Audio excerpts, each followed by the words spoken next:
Hi, welcome back to Motive Manipulation Methods. It's been a while, but I'm back with another one. And this time we're going to be talking about shifting and removing beats. Basically, this is about metric displacement, at least to an extent. So shifting is just shifting the entire thing over. So we'll take this motive.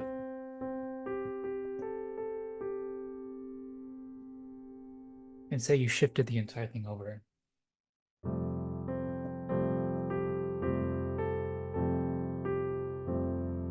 So now that the motive sounds like it starts on the upbeat.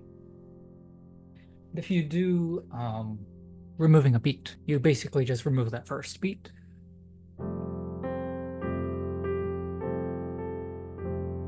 So now it sounds like an upbeat or a pickup. You can also shorten the first beat.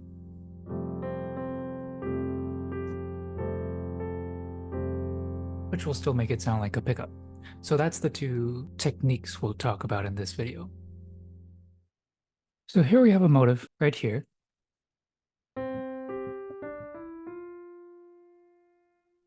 And we can remove a beat. So basically we leave this first beat as a quarter rest, and we compress the two beats in it as two eighth notes. Or you can shift the entire thing over, which if I played here would sound the same. So I took that motive and basically extended it a bit. So we got a 2-bar idea and another 2-bar idea, and they share the same rhythmic idea here and here. So it sounds like this.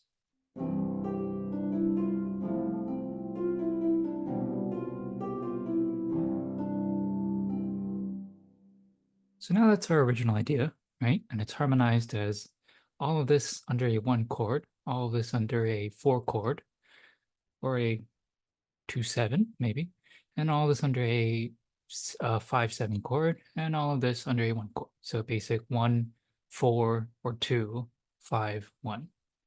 Tonic, subdominant, dominant, tonic progression. Anytime we have this little gap in the melody, basically sustained note, we can fill in that motion so that it doesn't feel too static by adding a counter melody to it. So that's why we have this additional voice here and this additional voice right here, just to fill in the gap by this half note and whole note. So let's shift the entire thing over. This is what we would get.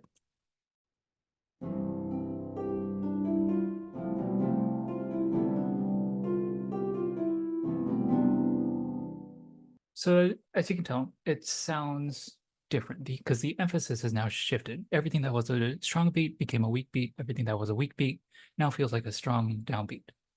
So because of that, there's some new ideas that pop out. For example, you got this little pickup idea for Tay 1, right? That's a rhythmic idea, a rhythmic fragment that we can kind of play around with. So we copy that by taking this idea and shifting it over by another 2 beats and copying that idea down here, right? With that stuff. And then same idea at the end, just for symmetry's sake. Notice how even though we changed up the accompaniment, the harmony of the accompaniment still stays the same, because this still, if you round it or summarize it, it still sounds mainly like a 1 chord. Next bar, just 1 note. So honestly, you could do anything with it, but that's why you can also keep it the same. And then third bar.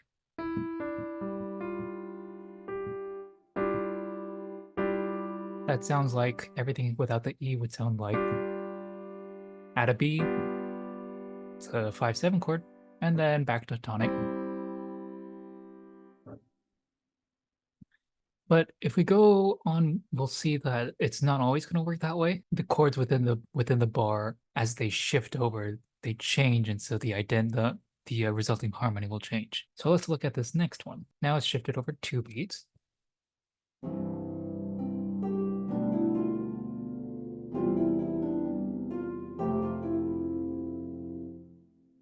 Weak and strong beats have flipped now that it's shifted over 2 beats. But let's focus first on how to harmonize this. So the first bar now pretty much just sounds like it's a pickup bar, right?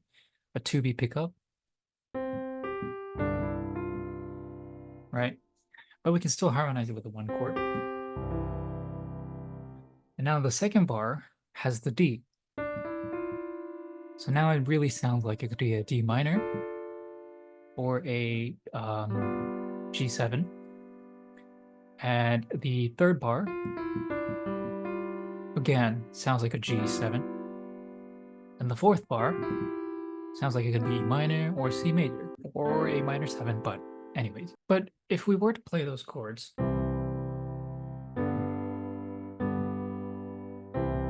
that's kind of boring, just 1-5-5-1. So I don't remember which video, but in one video I did say that the great thing about diatonic music is that you can really play any note and it won't sound wrong. And this is one of those cases where we can do something different in the bass. So what I did was I just decided I wanted to do an ascending stepwise bass. So harmonizing it.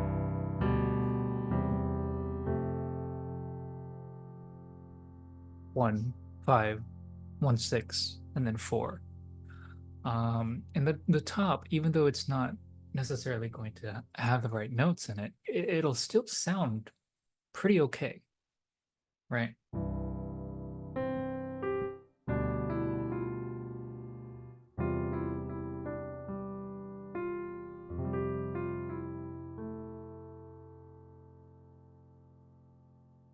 And let's see why. So the first one makes sense. The second one also still makes sense. The third one is where it gets tricky, right? Because now got that F on the downbeat. But technically, you can just see it as an anticipation. I don't know what it's called, but basically, right, this is technically the passing tone leading down to here on the second beat. And then another passing. This is leading to the kind of like a F major 7, F major 9. So just shifting it over to by 2 beats, we've already created 3 different versions. 2 with the same harmonic idea, and then 1 with a completely different harmonic idea.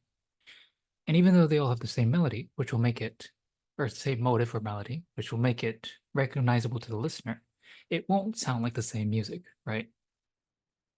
So now let's listen to the last version.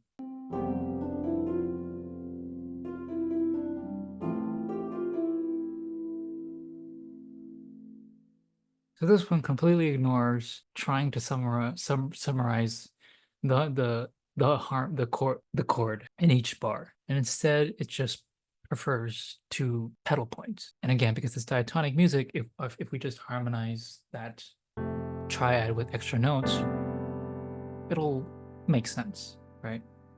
This one is to me the weakest, just because it no longer sounds like the same thing because it's shifted over 4 times. Right? Because now the first note is no longer the first note. It sounds like it's a pickup. So now it sounds like the melody is instead of, right? So that's what you get.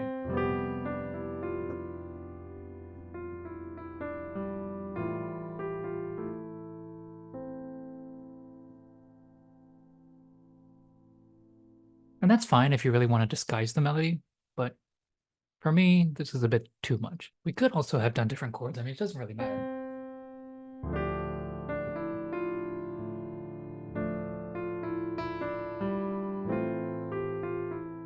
Or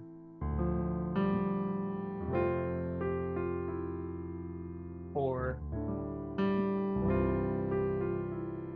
right? Or even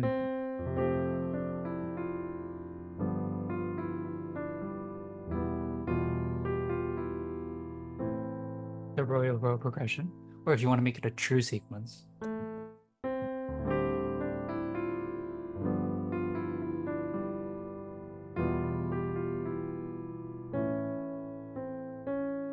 Whichever one you choose. I like the A major because it leads to D minor. Now the other thing you can do is to cut that first beat short, basically removing that first beat in some way, totally, half, by whatever value you want.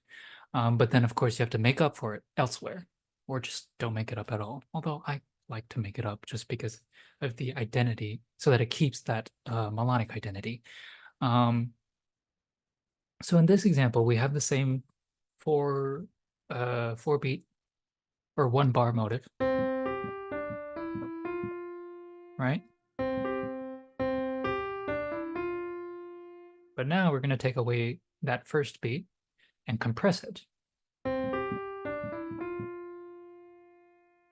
So now it sounds like it's I don't want to say rushed, because rushed makes it sound like a bad thing, but you know, that kind of like it's like a jumping forward a bit, skipping forward or scrubbing forward a bit. So let's just hear this one version real quick.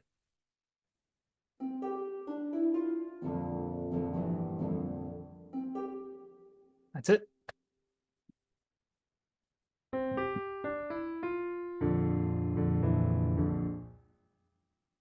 Right? So again, the harmonies, it doesn't really matter. I just chose to do something different by reharmonizing that F as a B flat major chord.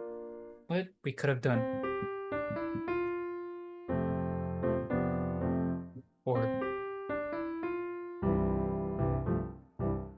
or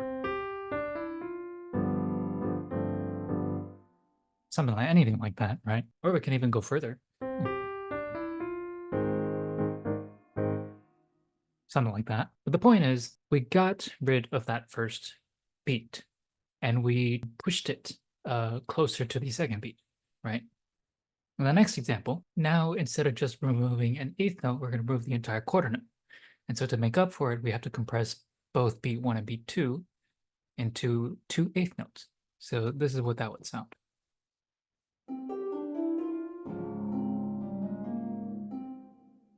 Again, I wanted to reharmonize it just for practice. So that F is now the third instead of B flat major. Now it's D flat major. So we have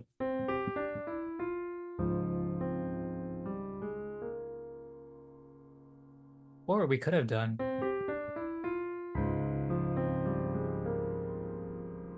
to make it identical. So basically this.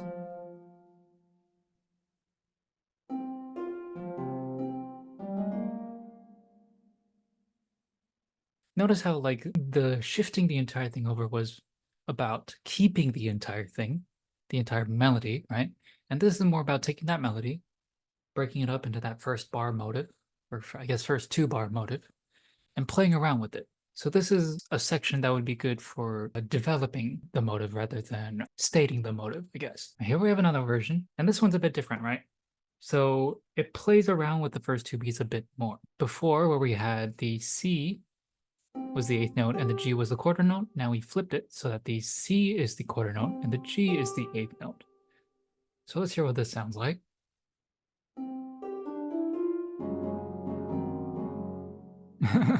G flat major is a bit of a stretch, but F could be the major seventh in a G flat major chord.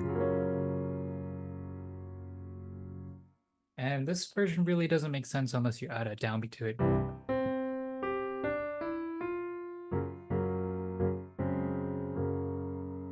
Like that. But again, the whole point, at least to me, and this example, it gives it a bit of a kick, right? It's a lot more fun than just doing this.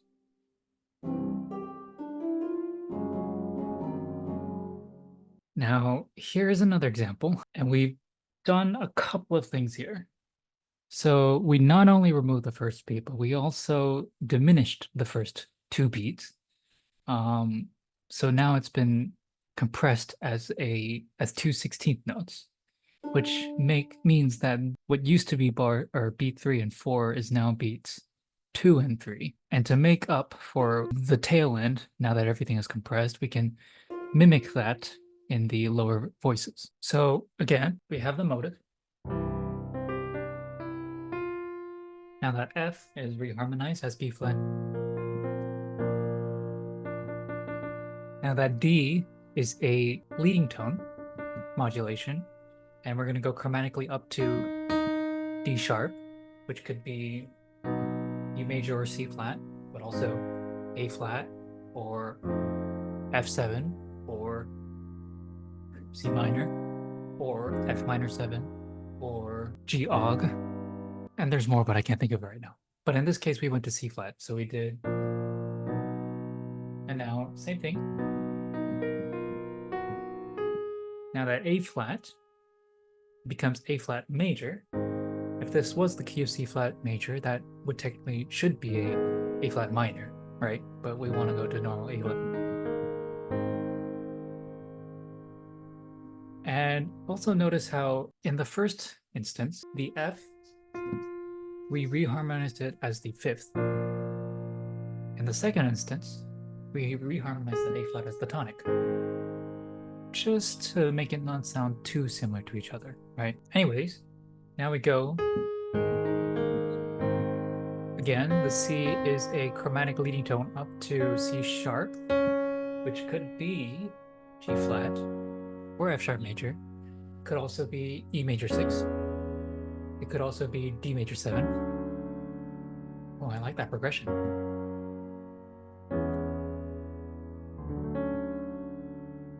And then could also be C sharp major. It could also be, this is going to be gross, but C major with a sharp 8. It could also be B major. I think we just did that. Could also be B flat minor. Could also be A major. It could also be A flat major with a D flat. It could also be, anyways, this one actually treats it as F sharp major.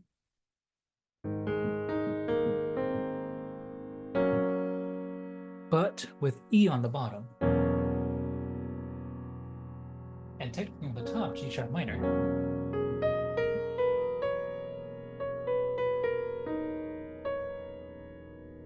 Oops.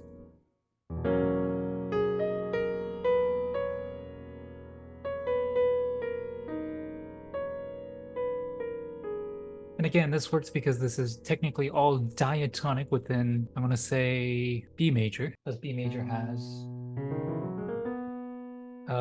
everything except E sharp and B sharp, and all these notes use only those 5 sharps. So I could have also done,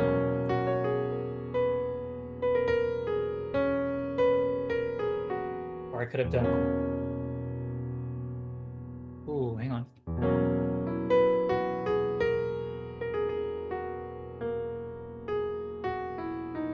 Or what would be one of them? G sharp, A sharp.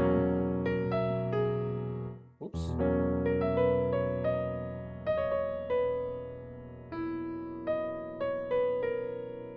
But I liked G sharp best because you land on that C sharp, which is the 5th in F sharp. And it also functions as like law or 6 in E major.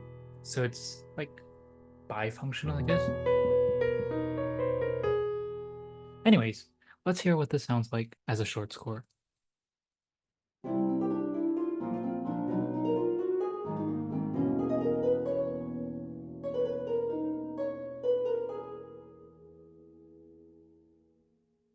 Now, if we orchestrate that,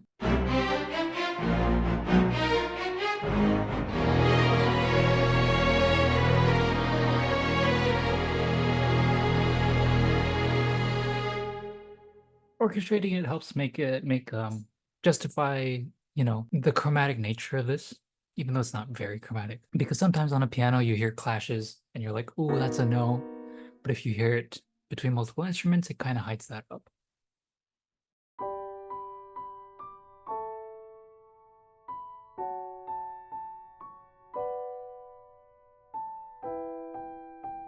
And a shorter duration to make up for the fact that you removed and added some rest at the beginning.